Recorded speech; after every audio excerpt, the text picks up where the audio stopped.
Hey guys, this is my sister Tara. And this is my sister Brittany. And welcome back to My Sister's Nightmare. A horror movie review channel for horror fans. By horror fans. Maddie, please help me, dear God, see me! Maddie, please! Please! Oh! Oh! Oh! Oh! Oh!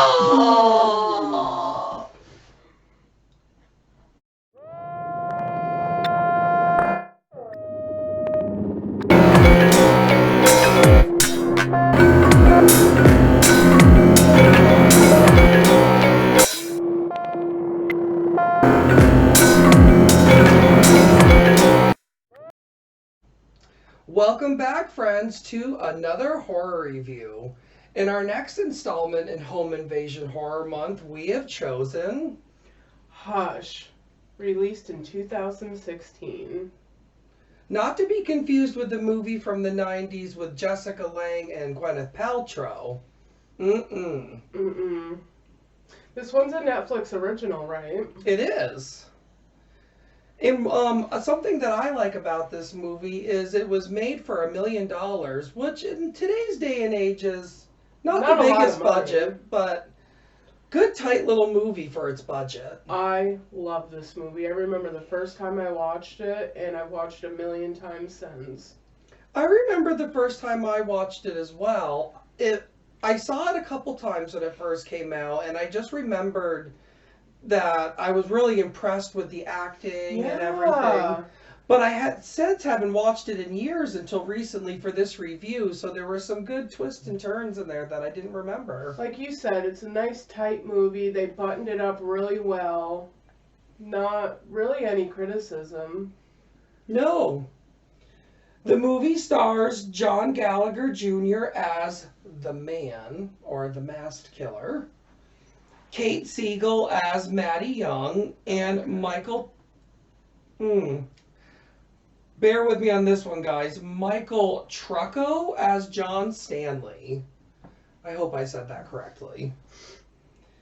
This movie is co-written, edited, and directed by Mike Flanagan, who later directed the movie Gerald's Game, which we will be reviewing in January. Very excited. And Dr. Sleep. We'll review that eventually. So, another fun fact that I thought was cool, so I mentioned that Mike Flanagan just co-wrote this. The other writer was actually the lead actress, Kate Siegel. Oh, that's cool. Yeah. I like her. So, quick summary of the movie. A deaf writer is stalked by a masked killer in her wooded home. Eek. Very scary. Home invasion movies, you gotta love the secluded homes. Home invasion movies scare me. They're so realistic. They're so realistic, and this one, like a couple others we reviewed, no motive in this one yet again. Completely random. Completely random. She happens to be home. Kind of reminds you of The Strangers, anyone? Way different movie, but motives are the same. Yeah, definitely. There isn't one. Definitely. And she's like a gold mine, too. She's deaf. She's deaf, so she would be a gold mine, right? Like, she's considered disabled. Like, and if you're hunting somebody and killing somebody with any sort of disability, whether being deaf, blind, whatever, is a huge advantage for the killer.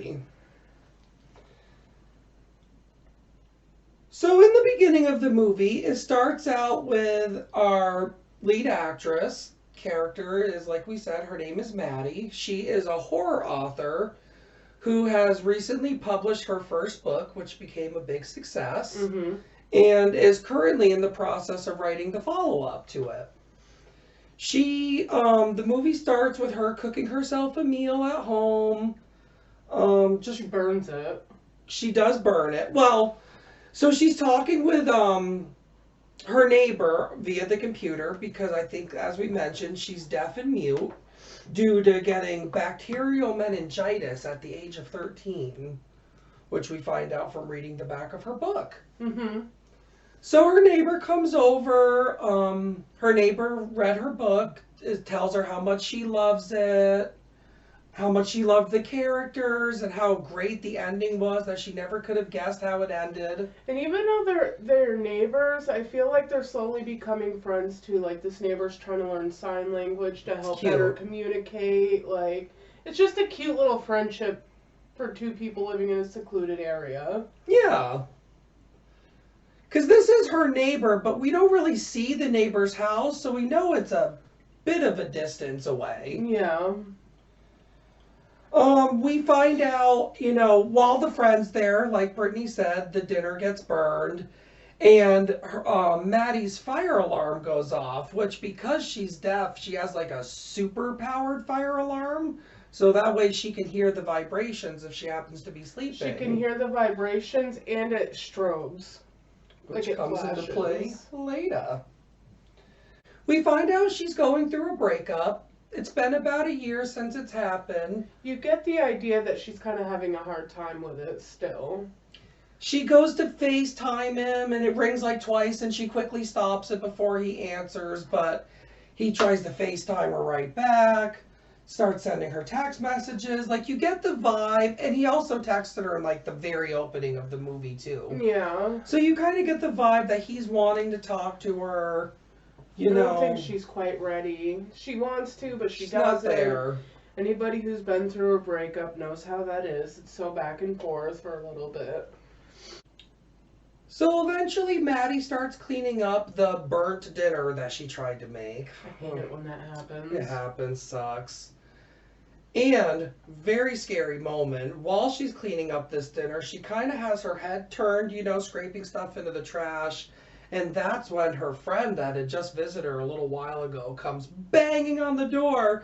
Maddie, Maddie, I think she's already, got some bloody, like she's been through, whatever she's been through, it's been hell. We can only imagine. And the mass killer is right behind her. Turns her around and just stabs her in the stomach repeatedly. And I have to point out, I'm not familiar with this actress at all other than this movie, but she does a really good job. Like when she's screaming for Maddie to please see her, like it gets me every time. It's completely terrifying. It's completely terrifying. It seems so real. Really good job. Yeah, it's scary. And like when this is happening afterwards, the killer's watching Maddie. Mm-hmm. The killer's watching Maddie, and like he's like, you can tell he's like wondering like, how did she not hear this? Like he's putting the pieces together. Yeah, I think he's realizing that she's deaf. He's tapping on the glass. Nothing. And that's when he knows. And he thinks this is going to be an easy one. Keyword. Thanks. So then after Maddie gets done cleaning up her dinner, she goes and sits down, and her sister comes chiming in on FaceTime. They have a little conversation. It's kind of cute. Her sister says, she's worried about her living all alone and being so secluded. Thinks she should come live with her, yada yada. Yeah. And then, like you said, her sister thinks she sees something behind her. She goes, "What's that?" And Maddie just thinks it's the cat and goes on about, "Oh, it's probably just the cat. I gotta go find her, actually. Love you, talk to you later," sort of thing. Yeah. So Maddie gets up, gets the cat food, shakes it, is looking for the cat. Not finding her. Not really find her, puts the food back down, puts on a little coat, goes and sits back down with her laptop. She's, trying to write, but she's having a hard time. She's blanking a lot. She has 7 different endings written up for her book, and she's trying to figure out which one is the most suitable. And while she's on the computer, she starts getting pictures from her cell phone. You see a look of confusion come on her face. Opens the photos.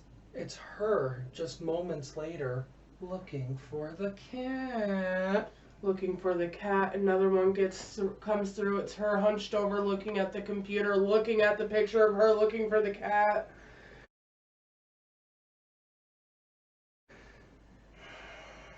Scary. She looks over while she's hunched over. Looks over real slow. gets up, walks to the door, sees the masked killer just standing there. How terrifying. How scary. Totally, totally frightening. Like, Yeah. especially not being able to hear, like, he's already been in the house, she now knows, because he has her phone. It's like, how many times, like, if I was her, I'd be like, how many times has he been in here? How long was he in here? Now, isn't there a little scene where they're each running towards the kitchen door? He's running to come in and she's running to lock it. They get there, meet up. She has time to lock it. And I think after that is when he goes and shuts the power off. No internet, no phone, nothing. Because it's a secluded area. There's no, data. It's all she's probably using Wi-Fi for everything. We know how that is. She tries to use the neighbor's internet, which has a password, so that doesn't work. No. She tries to reason with the killer at this point by grabbing some lipstick out of her purse and writing on the glass door, My boyfriend's gonna be didn't home see soon. face, won't tell, didn't see face, boyfriend coming home. But at that moment, the killer takes off his mask, That's when I'd be like, oh reveals shit. his face, Oh shit. asks her if she can read lips, which she nods her head yes. And he basically just tells her that, basically in so many words, he's there to torment her. He can come in at any moment when he feels like it, and that he will come in when she wishes she is dead. That's so scary. Especially And, the moment he takes that mask off, because like, he's there to kill you. oh, for sure. That's scary. And he knows there's no boyfriend because he was present for the whole conversation with the sister, which he then repeats back the sister's words. So Maddie knows that he knows she's alone, the neighbor's dead, totally secluded. There's a lot of cat and mouse that goes on after A this. lot of back and forth. At one point, she sets off her car alarm to try to distract him. She later notices the killer walking around the house because she's keeping a pretty good eye on him from inside because there's a lot of windows and doors in this house, like most home invasion horror movies. When a stranger calls. Trope. So anyways, she notices the killer walking around the house, so she decides to go outside and ends up hiding under the porch for a while. For a little bit, yeah. She does make a run for it, but almost gets shot with an arrow that goes in like a tree right behind her. So she quickly scambles around and runs back in the house, Lax. Yeah, I probably would have. She continues keeping an eye on the killer from inside. She climbs out a second-story window and throws the flashlight to try to distract him. It goes like spinning and flying down. Yeah. She tries to climb down like some lattice work or something from the second-story window, and she gets shot right in the leg with an arrow because the killer is right there and unfortunately wasn't distracted by the flashlight. He's got pretty good aim with that thing. Killer climbs up. She kicks him in the face and is able to steal his crossbow as he tumbles down. Yeah. Good advantage for her. She crawls back into the bathroom. The second-story bathroom. Yep. She runs back inside, closes that window. And this is the creepy part. She notices something on his crossbow. He has carved tally marks into his crossbow. 13 of them. And I think you're left to believe that that's how many people he's killed with that crossbow, which is insane. It's a terrifying discovery. Yeah, it is. So she's trying to load the crossbow in the bathroom, and she just can't. Like, I don't know if anybody's ever tried to shoot, like, an industrial bow and arrow for, like, big game hunting. I've never been able to pull one of those strings back. there's a lot of pressure behind We need it. a lot And of power she just behind can't. that. She's like even trying to use her feet and pull, and it's just not happening for her. She's not having any luck with it. At this point, the neighbor from earlier, Sarah, her boyfriend shows up at Maddie's house looking for Sarah. The killer like intercepts him. Yeah, the killer poses as a cop, which was quick thinking on his toes. It was quick thinking, but not super believable, and John really didn't. It seemed believe believable it. for like a couple seconds, but then, yeah, John quickly is like, this is suspicious, starts This guy's asking not a in question. uniform. Like he has no badge to show. Like it's just his word. Not super believable. And I don't remember the exact sequence of events, but the killer ends up with John's phone because, oh yeah, he says he's going to call the police station to call it in. Mm-hmm. That's right. And then the killer slips the phone in his pocket, and John's like, can I get that back, please? And as he's giving the phone back to him, an earring falls out of his pocket. Yeah, sketchy. So the killer's turned around. He's talking away, still thinking that John here is believing that he's a cop, where John gets a rock. Because, oh yeah, I remember now. John tells him that he thinks Maddie has a hide-a-key under a planter. So the killer goes for the hide-a-key.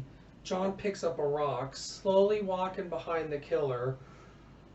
I think raises to hit him with the rock, where just at that point, Maddie notices John outside, bangs on the window. John turns around. The killer comes up and stabs him right in the neck. John's dead. John's on the ground. So for kill count, we're up to 2 now. We're the up to neighbors. 2. The neighbors. And ooh, brutal deaths. Definitely very brutal deaths. So John's on the ground. We think he's dead. But then he actually lunges at the killer and gets him in like this chokehold sort of thing. And they're struggling on the ground. Wow, wow.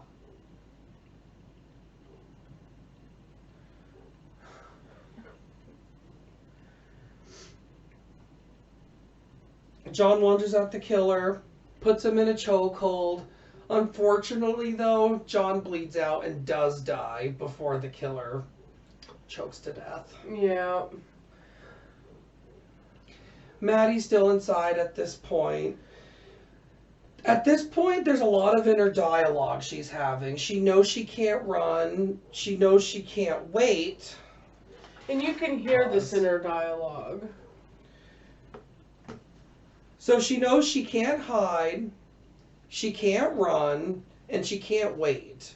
Because there's no place to hide. She can't run because of the wound in her leg. And if she just waits it out, she knows she's going to bleed to death. So her options are slim. She knows she's going to fight, essentially, is what she talks herself into. Because you can hear this inner dialogue. You hear her voice. It's very interesting. And she's just pretty much telling herself, like, he's going to kill you. You need to fight. You can't run. You can't get help. You need to try to fight for your life. At this point in the movie, it cuts back outside to the killer. He's getting off the ground, you know, because John, like I said, bled out and is now dead. And the killer's just kind of talking to himself, like, you know, being very casual, you know, getting his bearings back. Maddie's cat comes purring by, so he kind of looks down and talks to the cat. He does pull out a knife, so you get kind of nervous for a sec that he's going to kill the cat. Because in a lot of these movies, they have the bad people killing the animals, and it's like, dude, leave that fucking cat alone. Right when he's down petting the cat, he gets shot in the shoulder by the crossbow.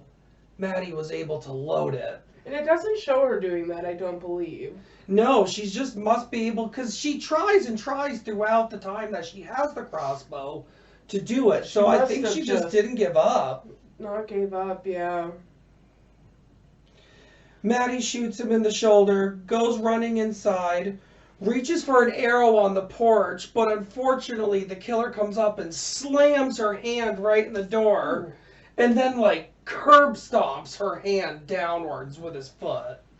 Her hand's fucked. Gnarly. So then they're kind of facing each other at this glass door. He's just fucked up her hand, and he looks at her and he mouths, "I'm coming in." And what does she do? In her own blood, she writes, "Do it." Smashes the window with her hand. She's like, "Come And then on, underneath bitch." writes, "Coward." Just to taunt him that much more. And it does piss him off. It does. At this point, Maddie goes to her laptop, types a description of the killer, says goodbyes to her loved ones, and then goes and locks herself in the bathroom and just to wait, because at this point, I feel like she thinks she's defeated. She's not going to go down without a fight, but she thinks that she's going to go down. So she's sitting there in the bathroom holding the knife, facing the door. You see the killer come in the window behind her, and he's just kind of crouched down behind her, talking to her, and obviously she can't hear it. You know, saying all sorts of taunting type things. And then he says something breathy enough that she feels a tickle on the back of her neck. And what does she do, Lex? And right in the split-second timing, as he's going to stab her, she's turning at the same time and goes and stabs him in the neck. Oh, yeah. She hauls ass downstairs. She's kind of sitting in the kitchen, slumped down, waiting for him to come down. You see there's a can of, like, wasp spray sitting there. You see him come down. He's getting close to her. You could tell he's about to do something. And she looks up at him. And the next thing you know, she's grabbing that wasp spray and spraying it in his eye.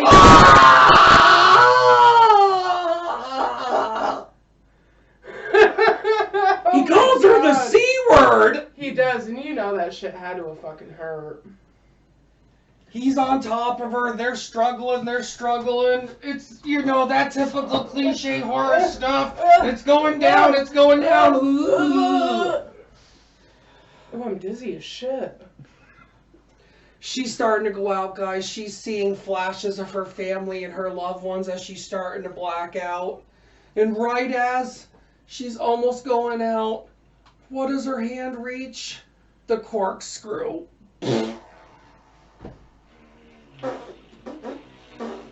Blood squirting everywhere.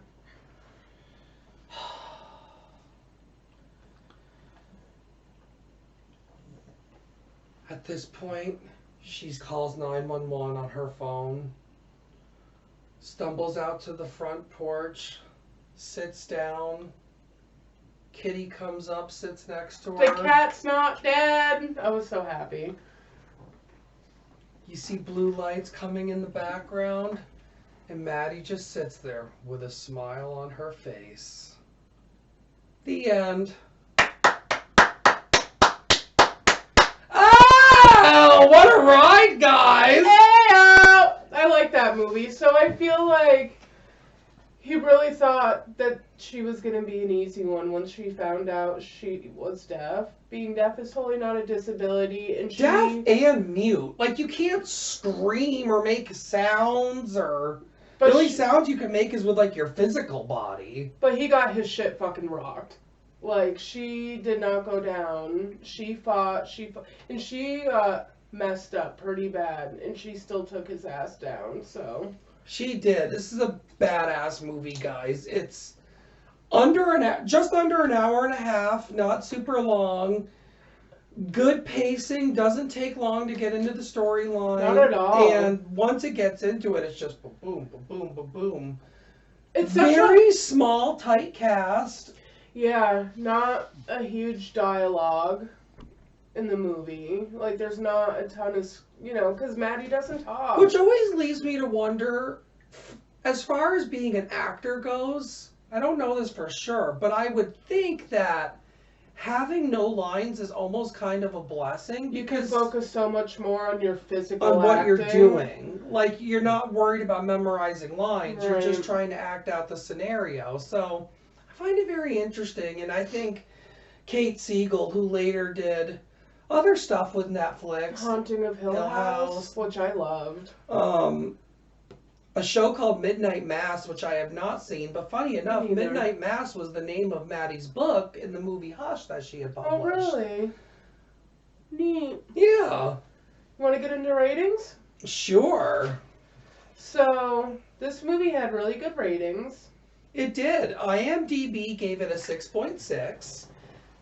And Rotten Tomatoes gave it a 93%. Very decent. Very Yeah, decent. what would you rate it? I would give Hush from a 0 to 5-star rating. I'd give it like a 4.5. Like, it's really good. It's a great movie. It's very creepy, very eerie. The only reason I take it down a couple ticks is because being a horror fan, I do like my carnage, I do like my kill count. Not the highest in this. It just isn't. I don't think it was needed for the story necessarily. But yeah, I mean, acting's really tight, storyline's really tight. There's no loose ends at the end. Good, short little movie. Well, I mean, almost an hour and a half, but a little less than. Good flick. What about you? 0 to 5. 5. I would fully give this a full 5. For me, kill count isn't what makes a horror movie for me. It's like how much a movie scares me, how good the acting is, how believable it is. And this movie was so believable. The acting was fantastic. It was super scary because, like I've said for every movie this month so far, like, this shit can really happen. And I just thought it was really good. Acting was good. Yeah, I don't know. I have no complaints about this movie. Low kill count, but still brutal kills. Brutal kills and very believable kills. Like I said in the beginning, or towards the beginning of this review, I'm sorry I didn't look up the name, but whoever the actress is that plays Sarah, Yeah, she was really good. really good job. Really good. But even the killer, I mean, I've never seen him in anything else, but Me he even neither. did good. he did really good. If you enjoyed this review, guys, please hit that like button, smash that subscribe button, comment down below, and please share with your friends. And until next time, sweet dreams.